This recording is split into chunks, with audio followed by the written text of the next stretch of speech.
वालेकुम जी, वेलकम हो गया यूट्यूब ते नवे आने वाले दोस्तों का। लो जी अज घर ही पार्टी मैं क्या करिए, ठीक है।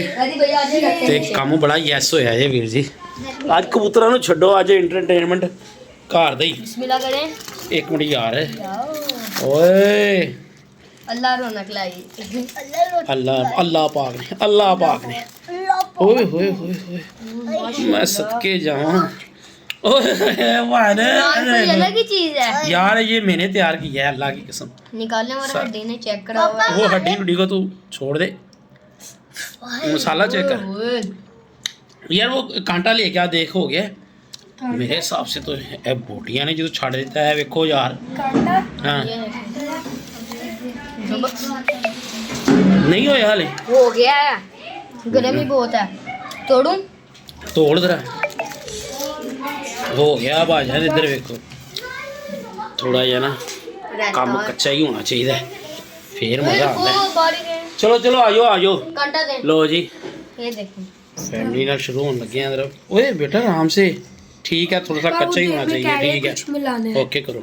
दोस्तों कल वीडियो लाई सी एक मैं, ठीक है, जिस मैं कह सी कि यार लड़ाई के मामला ना खत्म हो जाए चाहिए।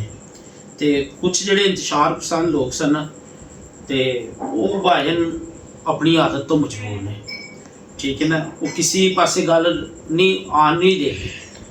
क्यों अज मैं सोचा कि चलो ये जोड़े कमेंट्स करते हैं ना लोग, तो कमेंट्स भी तुसी सुनोगे कि तुसी हैरान हो जाओगे, ठीक है। मैं 1 बाय 1 कमेंट्स ना स्क्रीन पर चलावांगा भी, नाल उहदा मतलब वो जोड़ा अपना ID वो भी मैंशन होएगी, तो नाले जनाब जो उन्होंने लिखा ना वो भी डिस्कस करेंगे।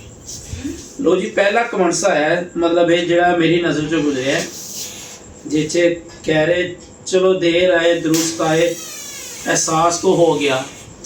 भजन लड़ाई मैं कराई सी, दसो जिस बंदे ने वीडियो बनाई सी ना उन्होंने तुसी ये गल कहनी चाहिए कि भाई देर आए दुरुस्त आए।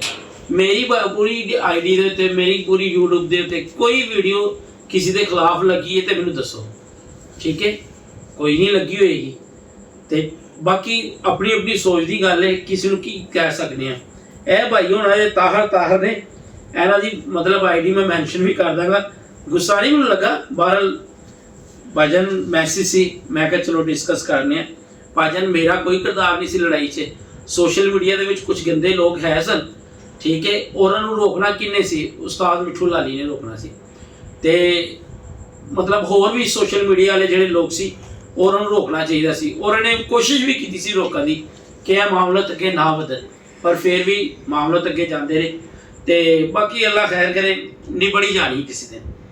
दूसरा मैसेज भाई हाजी साहब ने, ठीक है, हाजी साहब बड़ी अच्छी, तुसी कोई 8 तो 10 मैसेज किए, जिथे एक तुसी मैसेज किया, बाकी मैं छड़ के यह तुहाडा मैंशन करांगा। भाई ने कहा, बाबा जी हाजी साहब ने कहा कि वैरी गुड, मैनू बड़ी खुशी हुई किसी ने तो यह कदम चुकया कि यह सुलह सफाई वाल गल जानी चाहिए।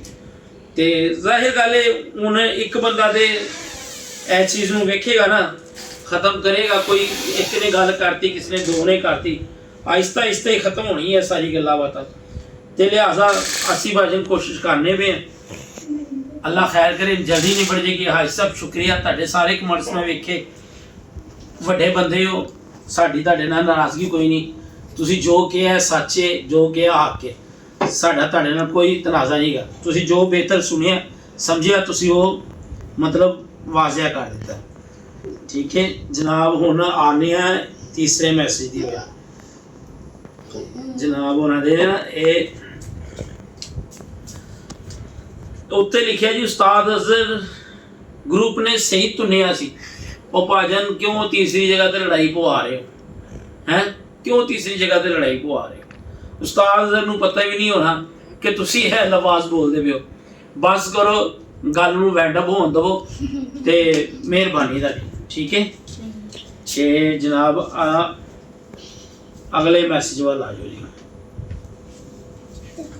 ओ मेरे भाई, जिसको घर में कोई नहीं सुनता वो आकर यूट्यूब पर बातें करते हैं। भाजन तुसी करो, शबाश शरीफ बने फिरते हैं। ਹੁਣ ਜਿਸ ਭਾਈ ਨੇ ਕੀਤਾ ਨਾ ਇਹ ਹੈਗੇ ਨੇ ਜ਼ੈਦੀ ਭਾਈ ਨੇ, ਜ਼ਾਹਿਦੀ। ਉਹ ਭਾਜਨ ਗੱਲ ਭਲਾ ਕੀ ਹੈ, ਸਾਲਨ ਮਿਲਦਾ ਹੈ ਕਿ ਨਹੀਂ ਮਿਲਦਾ, ਕੋਈ ਕਿਸੇ ਨੂੰ ਪੁੱਛਦਾ ਹੈ ਕਿ ਨਹੀਂ ਪੁੱਛਦਾ। YouTube ਤੇ ਭਾਜਨ ਹਰ ਬੰਦਾ ਹੀ ਆਉਂਦਾ ਹੈ ਮੈਸੇਜ, ਤੁਸੀਂ ਵੀ ਤੇ ਕਰਕੇ ਗਏ ਹੋ। ਹੁਣ ਅਸੀਂ ਤਾਂ ਤੁਹਾਨੂੰ ਨਹੀਂ ਕਵਾਂਗੇ ਕੁਝ, ਅਸੀਂ ਕਿਉਂ ਕਹਿਣਾ, ਆਪਣੀ ਹਜ਼ਾਰੇ ਯਕਜੀ ਜਿਹੜੀ ਹੁੰਦੀ ਨਾ ਉਹ ਬੰਦਾ ਕਰਕੇ ਜਾਂਦਾ ਹੈ। ਸਾਡੀ ਸੋਚ ਸੀ ਕਿ ਚਲੋ ਲੜਾਈ ਝਗੜਾ ਮੁੱਕੇ ਤੇ ਮਾਮਲਾ ਕੋਈ ਬਿਹਤਰੀ ਵੱਲ ਜਾਵੇ, ਠੀਕ ਹੈ।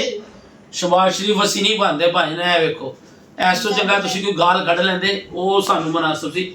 ਸ਼ਬਾਜ਼ ਸ਼ਰੀਫ ਅਸੀਂ ਨਹੀਂ ਬਣ ਸਕਦੇ, ਕਿਸੇ ਰਲਾਣਾ ਸੀ, ਤੁਸੀਂ ਬਸ ਸਮਝਦਾਰ ਹੈਗੇ ਹੋ, ਠੀਕ ਹੈ। ਉਸ ਤੋਂ ਬਾਅਦ ਆ ਜਾਂਦੇ ਨੇ ਜੀ ਜੋਕਰ ਪਿਜਨ ਕਲੱਬ ਵਾਲੇ, ਉਹਨਾਂ ਨੇ ਕਿਹਾ I am full support mister Lali ਬਲਾਦਰਨ। ਅਸੀਂ ਉੱਥੇ ਓਕੇ ਦਾ ਕਮੈਂਟਸ ਕੀਤਾ, ਅਸੀਂ ਕਿਉਂ ਕਹੀਏ ਨਹੀਂ, ਉਹਨਾਂ ਦੇ ਦਿਲ ਨੂੰ ਵੱਜ ਰਹੇ ਨੇ। ਉਹਨਾਂ ਨੇ ਕਹਿਤਾ ਬੇਟਾ ਇੱਧਰ ਹਟ ਜਾ, ਮੈਂ ਤੇਰੇ ਥੱਪੜ ਵੱਜ ਜਾਣਾ। ਉਹਨਾਂ ਨੇ ਮਤਲਬ ਉਹਨਾਂ ਨੂੰ ਅੱਛੇ ਲੱਗੇ ਨੇ। ਉਹਨਾਂ ਨੇ ਉਹ ਕਿਹਾ ਇਹ ਵੀ ਮੈਂ ਹਰ ਮੈਸੇਜ ਸਕਰੀਨ ਤੇ ਸ਼ੋਅ ਕਰਾਂਗਾ ਤੇ ਦਿਖਾਵਾਂਗਾ ਜਿਹੜੇ ਜਿਹੜੇ ਭਾਈਆਂ ਨੇ ਮਤਲਬ ਇਹ ਉਹਨਾਂ ਨੇ ਮਤਲਬ ਇੰਜ ਦਾ ਇਸ਼ਾਰਾ ਵੀ ਕੀਤਾ ਅਮਨ ਦਾ। ਤੇ ਭਾਜਨ ਜਿਹੜਾ ਕੋਈ ਜਿਹੋ ਜਿਹਾ ਮੈਸੇਜ ਕਰੇਗਾ ਉਹੋ ਜਿਹਾ ਮਤਲਬ ਅੱਗੋਂ ਰਿਪਲਾਈ ਵੀ ਮਿਲੇਗਾ। ਤੇ ਲਿਹਾਜ਼ਾ ਭਾਜਨ ਅਗਲੇ ਮੈਸੇਜ ਦੀ ਵਜ੍ਹਾ ਚੱਲਨੇ ਆ। ਬਾਬਾ ਜੀ ਦਾ ਵੀ ਹੋ ਗਿਆ ਮੈਸੇਜ, ਚਲੋ ਦੇਰ ਆਏ ਤੇ ਦਰੁਸਤ ਆਏ। ਇਹ ਜਨਾਬ ਸਾਰੇ ਮੈਸੇਜ ਹੈਗੇ ਨੇ। ਇਹ ਇੱਕ ਮੈਸੇਜ ਹੈ ਸ਼ਬਾਜ਼ ਸ਼ਰੀਫ ਵਾਲਾ ਵੀ ਹੋ ਗਿਆ, ਉਸਤਾਦ ਅਜ਼ਹਰ ਵਾਲਾ ਵੀ ਮੈਸੇਜ ਹੋ ਗਿਆ। ਇਹ ਨੇ ਗੱਲਾਂ ਭਾਜਨ। ਜੇ ਕੋਈ ਇੰਤਸ਼ਾਰ ਫੈਲਾਉਂਦਾ ਰਵੇ ਉਹ ਵੀ ਯਾਰ ਨੂੰ ਬੁਰਾ ਲੱਗਦਾ ਹੈ, ਠੀਕ ਹੈ। ਤੇ ਜੇ ਕੋਈ ਸੁਲਹ ਸਫਾਈ ਵੱਲ ਜਾਵੇ ਉਹ ਵੀ ਯਾਰ ਨੂੰ ਬੁਰਾ ਲੱਗਦਾ ਹੈ। ਹੁਣ ਮੈਨੂੰ ਕਹਿਣਗੇ ਕਮਰੇ 'ਚ ਬੈਠ ਕੇ ਵੀਡੀਓ, ਭਾਜਨ ਇੰਨੀਆਂ ਬਰੀਕੀਆਂ 'ਚ ਨਾ ਜਾਇਆ ਕਰੋ। ਹੁਣ ਧੁੱਪੇ ਬੈਠ ਕੇ ਵੀਡੀਓ ਬਣਾਈਏ, ਆਊਟ ਸੀਜ਼ਨ ਜਾ ਰਿਹਾ, ਨਵੇਂ ਕਬੂਤਰ ਛੱਡੇ ਹੋਏ ਨੇ, ਬਹਿ ਰਹੇ ਨੇ, ਉੱਡ ਰਹੇ। ਜਿੱਥੇ ਐਂਟਰਟੇਨਮੈਂਟ ਸ਼ੁਰੂ ਹੋਏਗਾ ਜ਼ਾਹਿਰ ਗੱਲ ਵਿੱਚ ਛੱਤ ਤੇ ਵੀਡੀਓ ਬਣਨੀ ਹੈ, ਥੱਲੇ ਬਹਿ ਕੇ ਕਿਉਂ ਨਹੀਂ ਬਣ, ਫਿਰ ਤੇ ਥੱਲੇ ਬਹਿ ਕੇ ਥੋੜੀ ਬਣਨੀ। ਏਸੀ ਲੱਗਾ ਹੋਇਆ ਸੀ ਜਨਾਬ, ਦਿਖਾਓ ਜੀ ਭਾਜਨ ਜ਼ਰਾ। ਖਾਣਾ ਛਾਣਾ ਖਾਧਾ ਤੇ ਮੈਂ ਕਿਹਾ ਚਲੋ ਇੱਥੇ ਬਹਿ ਕੇ ਐਂਟਰਟੇਨਮੈਂਟ ਵਾਲੀ ਕੋਈ ਵੀਡੀਓ ਬਣਾ ਦਿੰਦੇ।